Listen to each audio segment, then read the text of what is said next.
December 8, 1943, 24,000 feet above Belgium. Lieutenant Pete Novak was dying.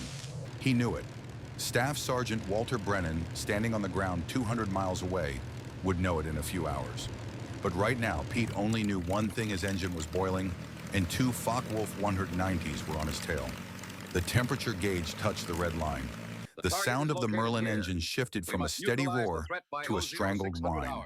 Pete had two choices: reduce throttle to save the engine and let the enemy shoot him down, or maintain power and wait for the engine to explode. He chose a third option: try to outclimb them. He pulled the stick back, pushed the aircraft higher, 25,000 feet, 26,000 feet. But the Mustang did not respond the way he needed. There was a delay, a fraction of a second between when he moved the stick and when the aircraft actually rolled. Enough for the FW-190s to catch up. Pete's voice came over the radio, calm at first, then panicked. "Engine overheating. Have to reduce throttle. They are still on me. Aircraft not responding fast enough." Then gunfire. A short scream. Then silence. What nobody knew was that Pete Novak's death could have been prevented. Not by a better pilot or a different decision, but by a small change in the cooling system. A change that a mechanic had figured out 2 weeks earlier, but did not dare implement because he was afraid of making a mistake. That mechanic's name was Walter Brennan, and tonight, after hearing that Pete died, he would have to face a question that would haunt him for the rest of his life. If he had acted sooner, would Pete still be alive? Staff Sergeant Walter Brennan, 33 years old, was not born to be a soldier. He grew up in the dry, flat plains of western Oklahoma, where winter wind could strip paint off a barn and summer heat baked wheat fields until they cracked open like overcooked bread. His father, Charles, ran a small engine repair shop in town. His mother, Anna, taught 7th grade math at the local school. Dusty grew up surrounded by gears, grease, and graph paper. Even as a boy, he saw the world through angles, through equations, through absolute precision. He could tell you exactly how far a grain silo was by the length of its shadow. When other kids played with slingshots, Dusty was building one with a pulley system and counterweights, trying to see how far he could launch a pebble with pure precision. Before the war, he raced cars. Not because he was reckless. The opposite. He was obsessed with perfection. He would spend weeks tuning an engine, checking and rechecking, never satisfied until everything was perfect. His friends called him the quiet clock because when he did speak, it was short, direct, and usually timed down to the second. In 1940, Dusty built a race car from scratch, perfect in every technical aspect. He had spent 6 months on it, measuring every component, testing every connection. But on race day, he would not run it. He noticed a bolt that seemed slightly loose. Maybe it was just his imagination. He refused to start the engine. His friend Eddie laughed and said Dusty worried too much. Eddie took the car for a test run. The engine caught fire after 200 yards. Eddie survived but was badly burned. 3rd-degree burns across his arms and chest. He spent 3 months in the hospital and never fully recovered the use of his left hand. Dusty never knew if that bolt was actually loose, but from that day forward he carried a fear, the fear of acting when not 100% certain, the fear that his mistake would kill someone else. Every time he thought about taking a risk, he saw Eddie's face, heard Eddie screaming, smelled the burning flesh and gasoline. That fear followed him to the battlefield. They called him Dusty because he was always covered in dust and grease, and because he came from the Dust Bowl. The name stuck to him like engine oil stuck to fingernails. He enlisted in 1942 because the Army promised technical training pay and a future. He got the training. The pay was not much. The future depended on surviving Europe. When Dusty arrived at Kimbolton Airfield in August 1943, he was 33 years old, but looked 5 years older. The lines around his eyes came not from age, but from squinting under welding light in Oklahoma sun. His hands were calloused and scarred from years of working with metal and machinery. The Army looked at Dusty and saw a reliable mechanic, disciplined, careful, followed procedures. What they did not realize was that Dusty was also a thinker, a problem solver. Not just a wrench puller, but someone who could look at a broken system and understand why it was broken. Someone who could see a battlefield like a chessboard, except his battlefield was made of metal and fuel and air pressure. In November 1943, Dusty was assigned to maintain P-51 Mustangs for the 359th Fighter Group. He worked 12 hours a day, sometimes 16 in freezing hangars, where the wind cut through every crack and the concrete floor was like ice. Cold winds tore through the open hangars. The air smelled like engine oil and frost. And he started noticing a problem. The Mustang's cooling system did not work properly at high altitude. The belly scoop was designed to pull in high-pressure air to cool the radiator, allowing the engine to run at full power longer. Engineers had even flirted with the idea of using the airflow to generate thrust, a theoretical phenomenon known as the Meredith effect. But in practice, that system was finicky. If airflow was not perfect, temperatures skyrocketed. Pilots began reporting engine overheating during climbs. In the middle of dogfights, their gauges would spike red, warning them to throttle back or risk burning out entirely. In winter, the coolant sometimes froze in the lines before the engine could even warm up. And if any part of the pressurized cooling loop leaked, it did not take long for the engine to seize or burst into flames.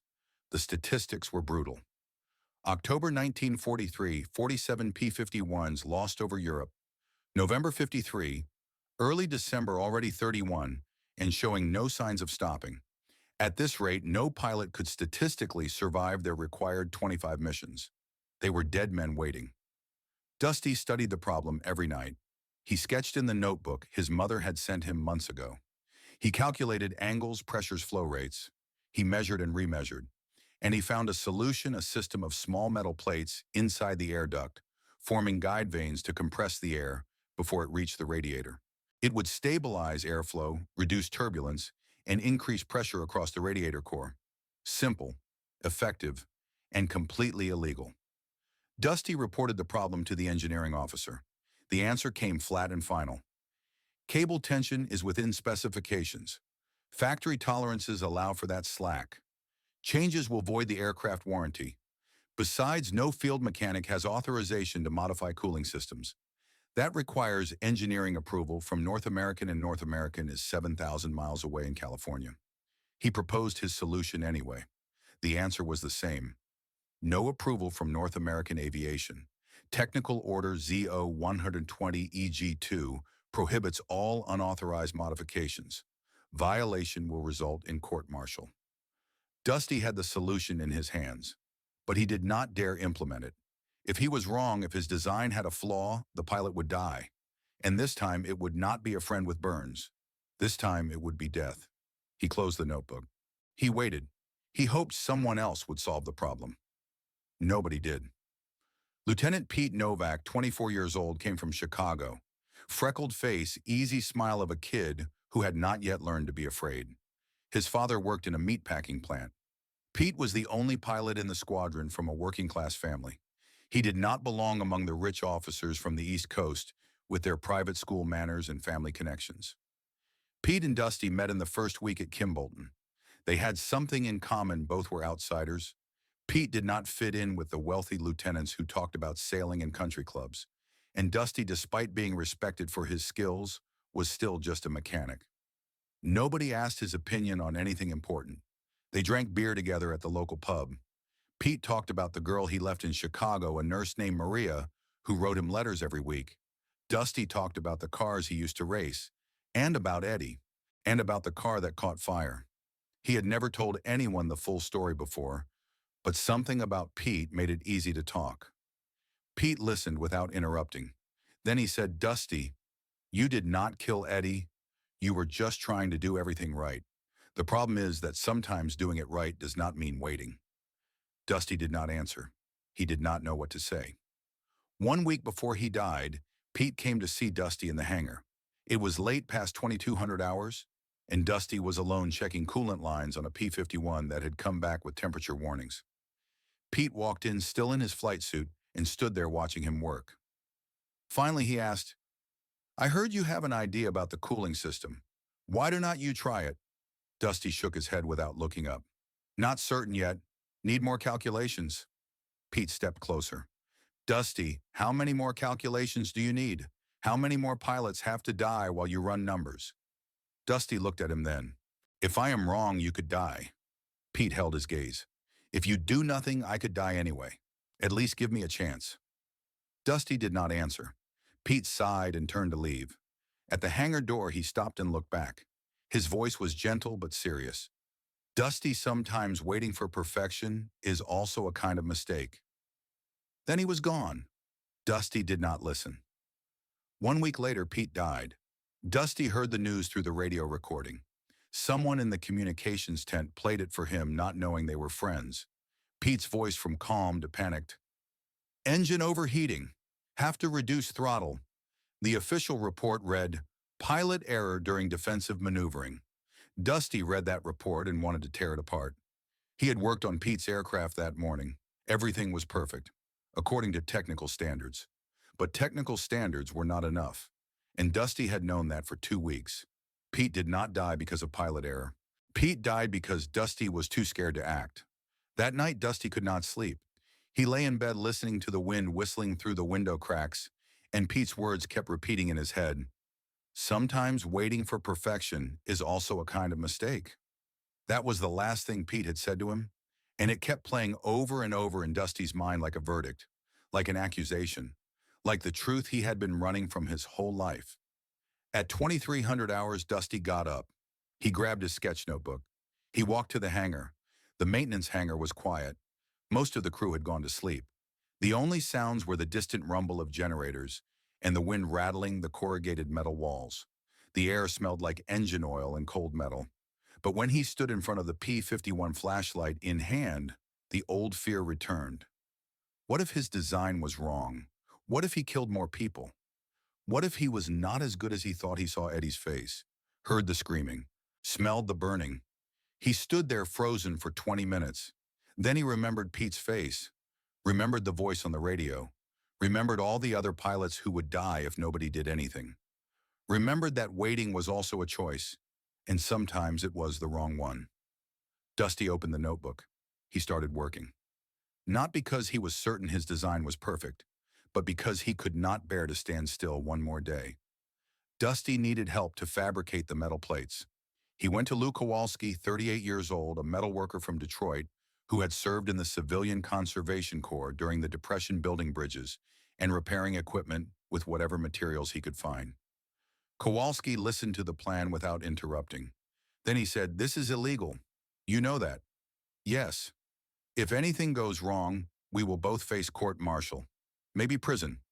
"Yes." Kowalski studied him for a long moment. Then he asked, "Who is going to fly this aircraft?"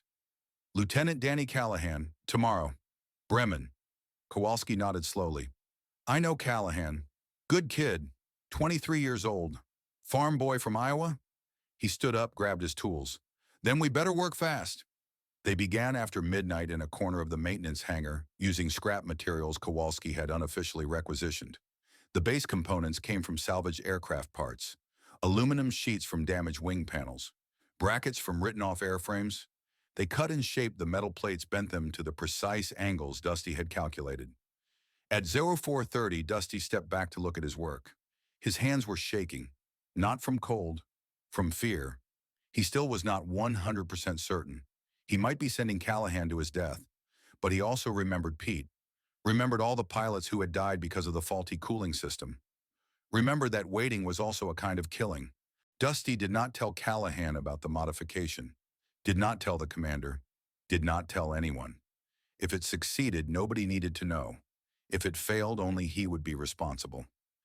At 0742, Callahan took off. Dusty stood on the runway, watching the Mustang climb into the morning sky, his hands still shaking, his heart pounding, and all he could do was wait. What Dusty did not know was that on the other side of the battle line, a German pilot was also preparing for the morning mission. Oberleutnant Klaus Richter, 31 kills, nicknamed the Mustang Killer. That morning he would hunt his 9th Mustang. He would fail. At the same moment Dusty stood on the runway watching Callahan disappear into the sky, Oberleutnant Klaus Richter was climbing into his Focke-Wulf 190 at Jever Airfield in northern Germany. Richter was 29 years old, 31 confirmed kills, Iron Cross, first class. He was one of the Luftwaffe's top aces, a pilot whose name was spoken with respect even among his enemies. He did not hate the Americans. He respected them as opponents, but he also knew their weakness. The P-51 Mustang was a good aircraft, fast, long-range, heavy firepower, But it had one fatal flaw: the cooling system could not handle combat stress at high altitude. Lure a Mustang above 24,000 feet, force it into a turning fight, and wait. The engine would overheat. The pilot would have to reduce throttle. And at that moment, he was dead. Richter had used this tactic to shoot down 8 Mustangs in the past 2 months.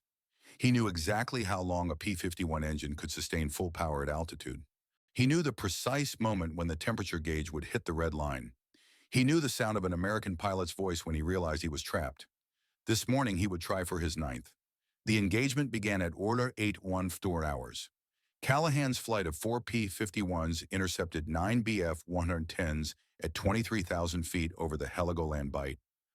The morning sun was behind them, perfect setup for a diving attack. Callahan was flying number 3 position.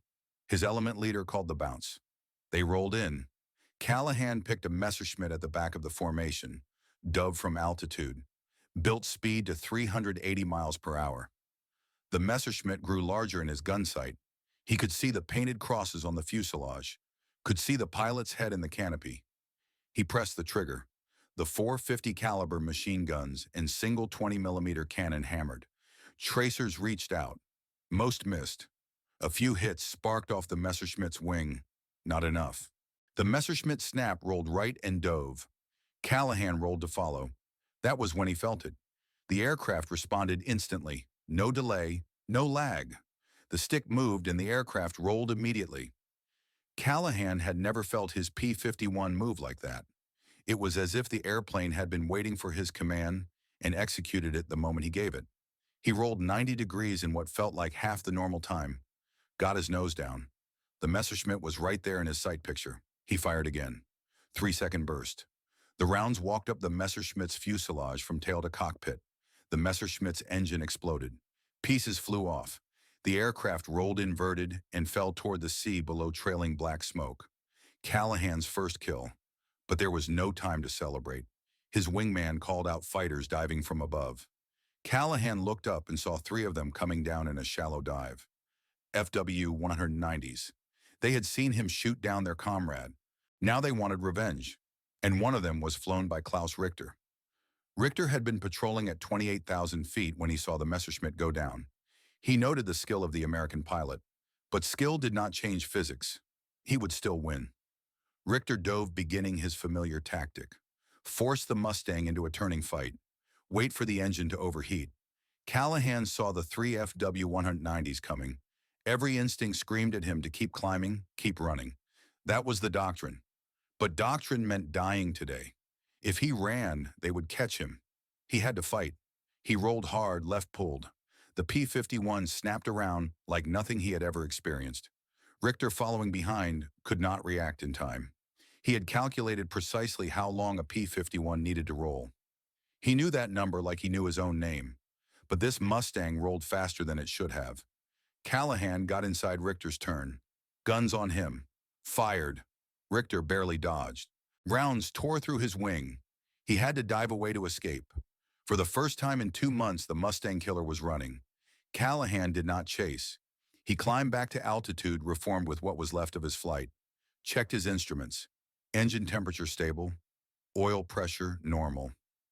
Everything holding together perfectly. He had no idea why. But he knew something was different. When Callahan landed at Kimballton at 09:03 hours, Dusty was waiting on the flight line. Callahan shut down the engines, climbed out of the cockpit. His hands were shaking. His flight suit was soaked with sweat. He walked straight to Dusty. 2 words: it worked. Dusty did not answer. He just stood there looking at Callahan, and for the first time in years, he felt relief. Not because his design was perfect. He still did not know that for certain, but because Callahan was alive. Because this time he had acted instead of waiting. What neither of them realized was that 6 other pilots had watched Callahan's engagement from altitude. Captain Marcus Dillinger saw the entire fight from 25,000 feet. Dillinger was a flight leader in the 343rd Fighter Group. 11 confirmed kills. He had been watching Callahan's element engage the Messerschmitts below when he noticed something unusual. Callahan's P-51 was rolling faster than any Mustang Dillinger had ever seen. The aircraft snapped through maneuvers like it weighed half what it should. Dillinger knew every pilot in the theater. knew their skill levels. Callahan was good, but not that good. Something was different about his airplane. After landing, Dillinger found Callahan in the debriefing room. Callahan was still amped up on adrenaline, hands shaking as he filled out the combat report. 3 confirmed kills. Dillinger asked what was different. Callahan said he did not know. His airplane just responded better today. Faster. Dillinger asked if maintenance had done anything to the aircraft. Callahan said he should talk to Technical Sergeant Brennan. Dillinger found Dusty in the maintenance area 2 hours later. Dusty was working on a different P-51. His hands were black with grease. His coveralls were stained with hydraulic fluid. Dillinger asked directly, "What did you do to Callahan's airplane?" Dusty looked at him for a long moment. Then he told him everything. The improved cooling system, the duct modification, the unauthorized change. Dillinger listened without interrupting. When Dusty finished, Dillinger asked if he could do the same modification to his own aircraft. Dusty said yes, but Dillinger had to understand the risks. The modification was not approved, not tested. If something went wrong, both of them would face charges. Dillinger said he did not care. He had lost 4 pilots in his flight in the past month, all caught in turning fights they could not escape. If there was something that could help them survive, he wanted it. Regulations could wait. That evening, Dusty modified Dillinger's P-51. Same system, same installation method. Dillinger flew it the next morning, came back raving about the improvement. "The airplane rolls like a fighter instead of a truck," he told his wingman. The wingman told Dusty he wanted the modification too. By December 20th, Dusty had modified 9 aircraft. Word spread through the squadron like wildfire. Pilots started asking their crew chiefs if they had heard about the cooling duct modification. Some crew chiefs refused, said it was against regulations. Others were willing to try. Dusty showed them how to do it. Cut the aluminum sheet, bend it into guide vanes, install it as a flow director inside the duct. Takes 8 minutes. Changes everything. The modifications spread from pilot to pilot, mechanic to mechanic. No official documentation, no engineering approval, just whispered conversations in the ready room and maintenance area. Callahan shot down 2 more Messerschmitts on December 22nd using the modified controls. Dillinger got 3 on December 25th. Other pilots started coming back from missions with kills. The statistics were impossible to ignore. But Dusty knew they were walking on a knife edge. Every modified aircraft was evidence of guilt. If someone in command found out, they would all face charges. And someone would find out. Richter returned to Yevor with holes in his wing and a question without an answer. What just happened? He could not forget the engagement with Callahan. He studied the flight reports, talked to other pilots, and he started to recognize a pattern. Other German pilots reported the same thing. Mustangs were maneuvering more aggressively, rolling faster into turns, reversing direction more quickly. The tactics that had worked reliably for months were suddenly failing. German intelligence tried to determine what had changed. They examined wreckage from downed P-51s, found nothing unusual. The engines were the same. The armament was the same. No visible modifications. What the Germans did not know was that the change was hidden inside the belly scoop. Small aluminum plates that looked like original equipment. Even if they had found them, they might not have understood their purpose. It was not a new weapon system, not a new engine, just a minor modification to cooling airflow. But that minor modification was killing their pilots. Richter wrote in his diary, "The Americans have changed something. I do not know what, but our tactics are failing. We are fighting an enemy we cannot see." By the end of January the 11th, Air Fleet had lost 38 fighters in combat with P-51s. American losses in the same period were 22 aircraft. The ratio had reversed. For the first time in the war, P-51s were killing German fighters at a better than 1-to-1 rate.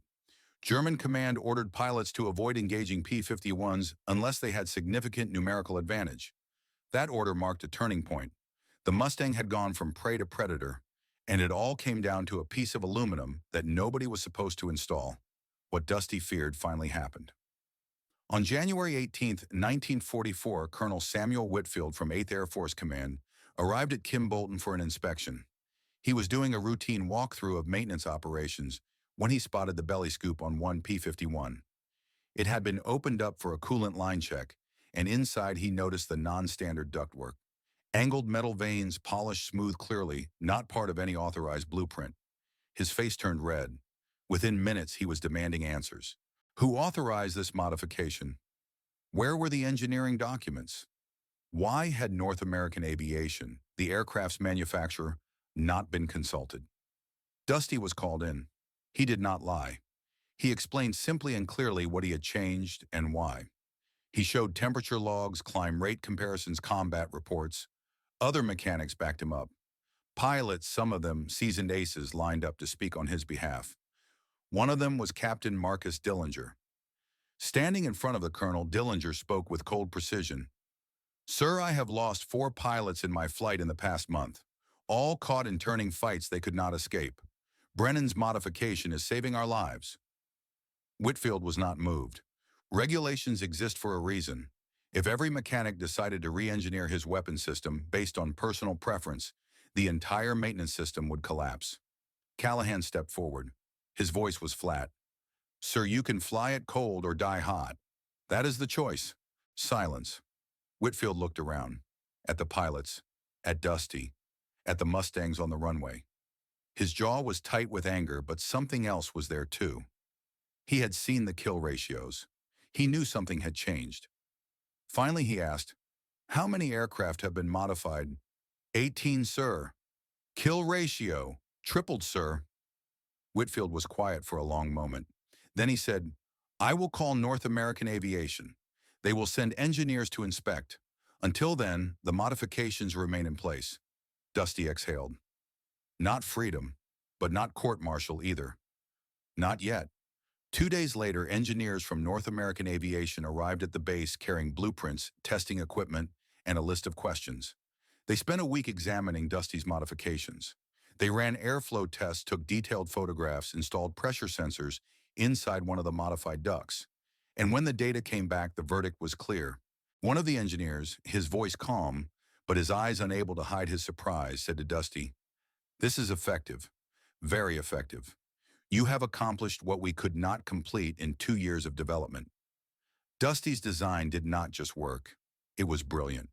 The internal vanes helped stabilize airflow, reduce turbulence, and increase pressure across the radiator core. That improved heat dissipation and allowed the Meredith effect to function under combat conditions, delivering a small but measurable thrust gain. Exactly what the original designers had hoped for, but failed to achieve under laboratory conditions. In short, Dusty had done in a freezing hangar what a team of engineers had not been able to accomplish in 2 years of development. The recommendation came swiftly. North American began reviewing the changes for incorporation into the next production batch of P-51s, the D variant, the model that would become the most famous of the war. As for Dusty, he was not reprimanded.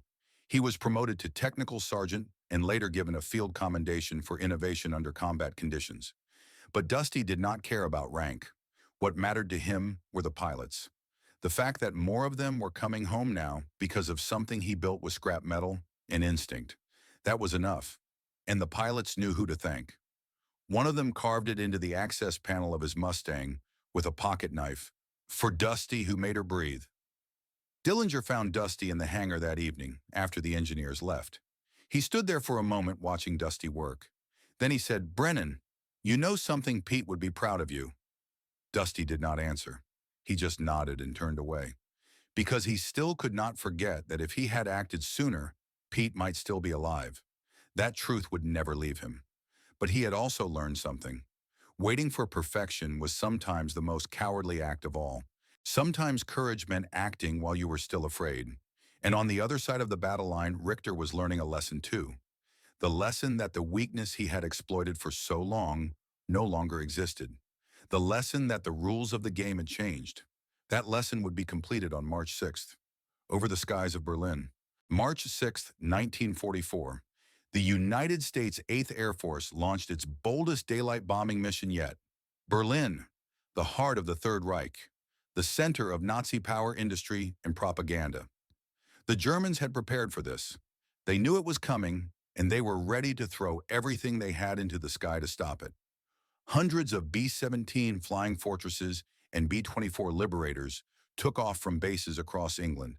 Their target, the industrial and military facilities ringing the German capital. Their protection squadrons of P-51 Mustangs flying high and fast as fighter escort. For weeks leading up to this moment, Dusty Brennan's modified Mustangs, and now their factory-born successors, had been proving their worth. But no test was greater than the airspace above Berlin. It was the most heavily defended air corridor in Europe. The Luftwaffe had stationed their best squadrons along the route. Experienced pilots, aggressive tactics, swarms of fighters, primarily Focke-Wulf 190s and Messerschmitt Bf 109s. The plan was simple: hit the bombers hard and fast before they could reach Berlin, and do it above 25,000 feet, where the cold would strain engines and test nerves. But this time the Mustangs did not fall behind. They did not lag, did not overheat, did not break formation. They stayed up, and they hit back. And waiting for them in that cold sky was Klaus Richter. The early hours of the mission were eerily quiet. The bombers droned eastward in tight formation, silhouetted against a cold blue sky. The Mustang escorts flew above them, weaving slowly, watching for the first sign of enemy aircraft. Then just west of Berlin, the Luftwaffe struck. German radar had picked up the American force, and fighters scrambled in waves. They came from every direction. From above, from below, from the flanks. The sky that had been empty moments before was suddenly filled with aircraft and tracers and smoke. In the chaos that followed, dozens of dogfights erupted across the sky. Richter led a group of 8 FW-190s climbing to intercept the Mustang escorts. He had studied their reports from the past 2 months. He knew that something had changed with the American fighters, but he did not believe it was insurmountable. He was still Klaus Richter. 31 kills. The Mustang killer. He spotted Captain Marcus Dillinger leading a flight of 4 P-51s above the bomber formation. A high-value target. An American ace with 11 kills. Richter signaled his wingman and began the climb. Dillinger saw them coming. He counted the FW-190s. 8 against 4. Bad odds. But he had something Richter did not know about. Dillinger turned into the attack. They met at 27,000 feet. Richter immediately began his old tactic. Force the Mustang into a turning fight. Climb higher. Wait for the engine to overheat. Dillinger followed him up. 28,000 feet. 29,000 feet. 30,000 feet. Richter kept climbing, waiting for the signs he knew so well. The Mustang slowing down. The engine temperature spiking. The American pilot forced to reduce throttle or risk catastrophic failure. The signs did not come. Dillinger's Mustang kept climbing. The engine roared steadily. No temperature warnings. No loss of power. And when Richter tried to cut inside Dillinger's turn, the Mustang reversed. Faster than it should have. Sharper than physics allowed. Richter barely avoided a collision. He had to dive away to escape. For a moment, Richter did not understand what had happened. He had executed the same maneuver hundreds of times. He knew exactly how a P-51 performed at this altitude. He knew the limitations of the Merlin engine. He knew the numbers, but the numbers had changed. Richter looked around. His wingman was gone, shot down while Richter was focused on Dillinger. 2 more FW-190s from his group were falling, trailing smoke and fire. The Americans were not just defending, they were hunting. And then Richter understood. It was not one Mustang. It was all of them. The Americans had changed something across their entire fleet. The weakness that Richter had exploited for so long, the cooling system flaw that had given him 8 kills, no longer existed. His tactics were useless. He watched another FW-190 explode under American guns. Watched a Messerschmitt spin toward the ground with its cockpit shattered. Watched the bomber formation continue toward Berlin almost untouched. Richter knew the war had changed, and he knew they had lost.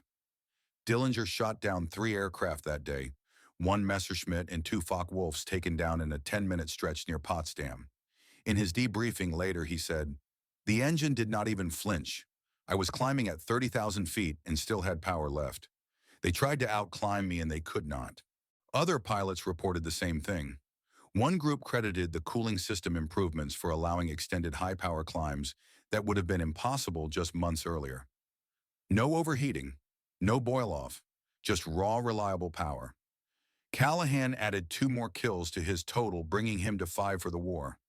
He flew his modified Mustang through 3 separate engagements, each time pushing the aircraft harder than he would have dared before. By mission's end, 69 German aircraft had been confirmed destroyed. Many more were damaged. The Luftwaffe had been dealt a blow it would not recover from quickly. And most stunning of all, nearly every American bomber made it home. The Berlin raid did not just strike fear into the heart of the Reich. It proved that the United States now had air superiority even over the most defended city in Europe.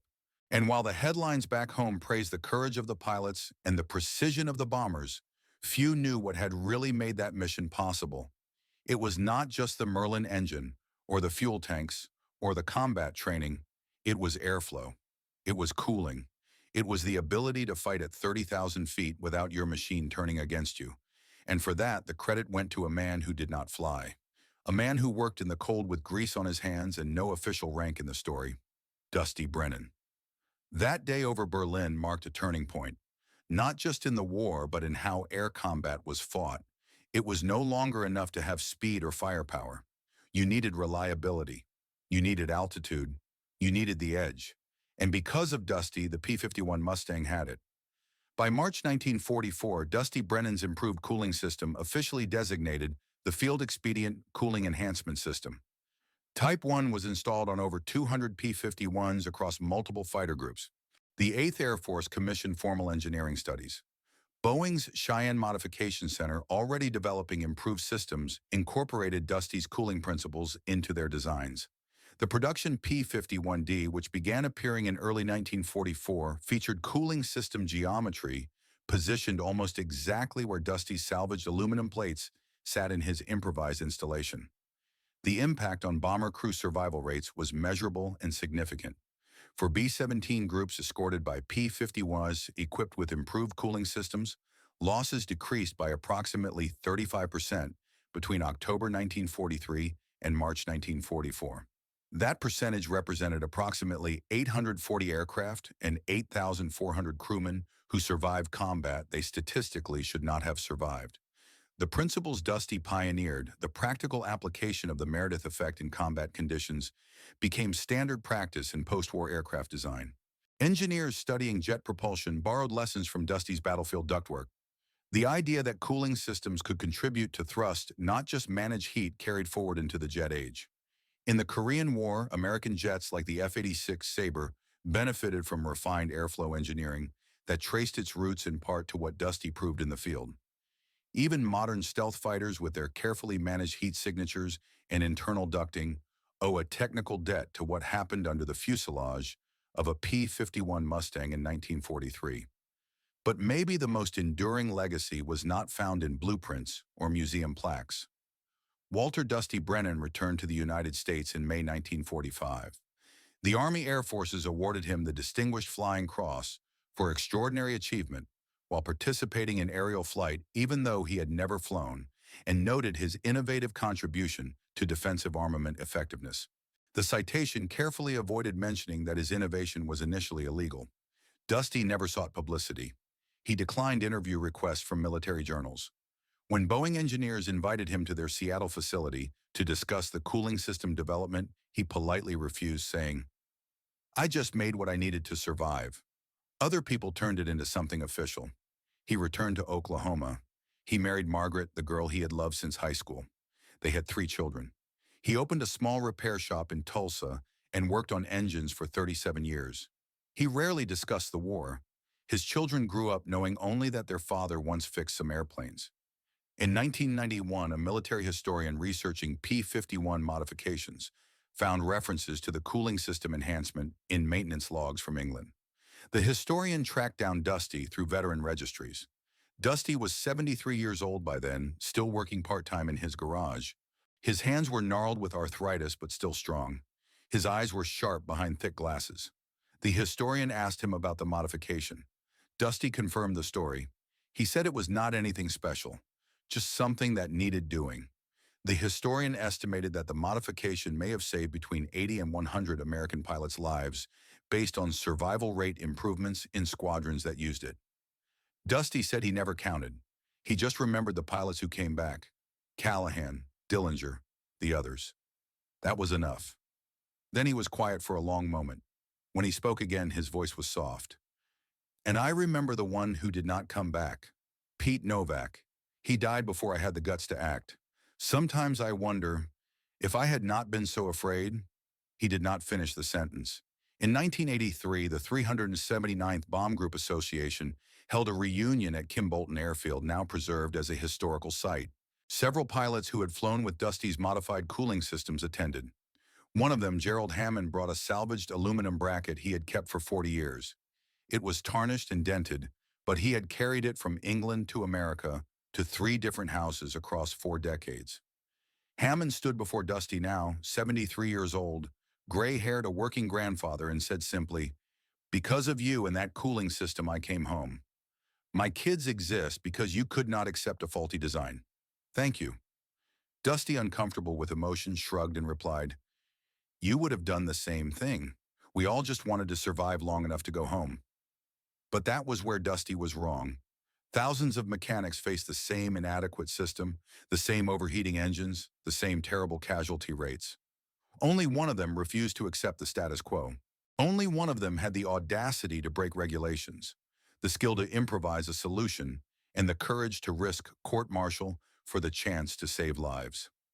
At the National Museum of the United States Air Force in Dayton, Ohio, there is a restored P-51 Mustang painted in the colors of the 8th Air Force.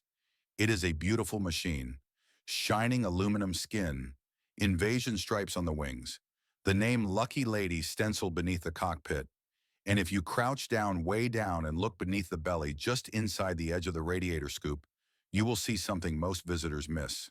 3 words etched in small, careful letters: "For Dusty who made her breathe." No ceremony, no statue, just a quiet acknowledgement from one generation of warriors to the man who helped them survive, and that is the kind of legacy that outlives medals. Walter Dusty Brennan died in 2003 at age 79. His obituary in the Tulsa World mentioned his military service in a single line: World War II veteran, 8th Air Force. It did not mention that he saved thousands of lives with aluminum plates and salvaged aircraft parts. It did not mention that his illegal modification became standard equipment. It did not mention that while generals and engineers debated regulations and testing protocols, a 33-year-old factory worker from Oklahoma solved a problem they could not. And it did not mention that a friend named Pete Novak had died so that Dusty could learn the most important lesson of his life. Sometimes waiting for perfection is the most cowardly act of all. Sometimes courage means acting while you are still afraid. Danny Callahan survived the war. He flew 63 combat missions, shot down 11 German aircraft, and returned to Iowa in 1945. He married his high school sweetheart, had 4 children, and worked as a crop duster for 37 years. He never forgot what Dusty had done. Every year on the anniversary of his first kill, the day Dusty's modification saved his life, he sent Dusty a letter. Just a few lines. "Thank you. Still here. Still grateful." Marcus Dillinger also survived. He became a squadron commander, led his unit through the final months of the war, shot down 16 aircraft total. After the war, he stayed in the Air Force, retired as a colonel in 1963. He told the story of Dusty's modification to every young maintenance officer he supervised, made sure they understood that sometimes the best solutions come from enlisted mechanics who see problems the engineers miss. Klaus Richter survived the war, but he was no longer the Mustang killer. After Berlin, his kill ratio dropped sharply. He could not adapt to the new reality that the weakness he had exploited no longer existed. He finished the war with 34 kills, transferred to night fighting, and spent the final months defending against bomber raids he could not stop. After the war, he became an engineer. He never flew again. They say history is written by the victors, but sometimes the most important parts are written in grease, not ink, in silence, not speeches, by men who were afraid but acted anyway. Dusty Brennan was not a perfect hero. He was a man so afraid of making mistakes that he nearly let his fear kill the people he wanted to protect.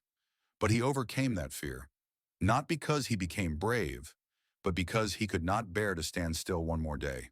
And that is what real courage is. Not the absence of fear, but action despite fear. Lieutenant Danny Callahan once gave an interview years after the war. He was older then, white hair, quiet voice. But when asked who his hero was, He did not name a general or another pilot. He said this, "People talk about aces, but the man who saved my life wore oil-stained coveralls and never left the ground." I do not even know if I ever saw his face clearly, but I remember how that engine held together when I needed it most.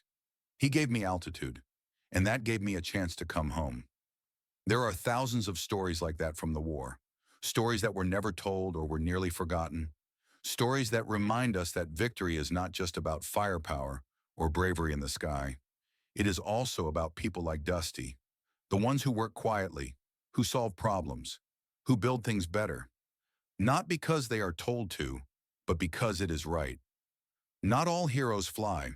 Some of them kneel under a Mustang in the dead of night, shaping aluminum with frozen hands, thinking about the pilot who will sit behind that engine tomorrow. And thanks to Dusty Brennan, that pilot had a better chance of coming home. Because sometimes waiting for perfection is also a kind of mistake. And sometimes the bravest thing you can do is act while you are still afraid.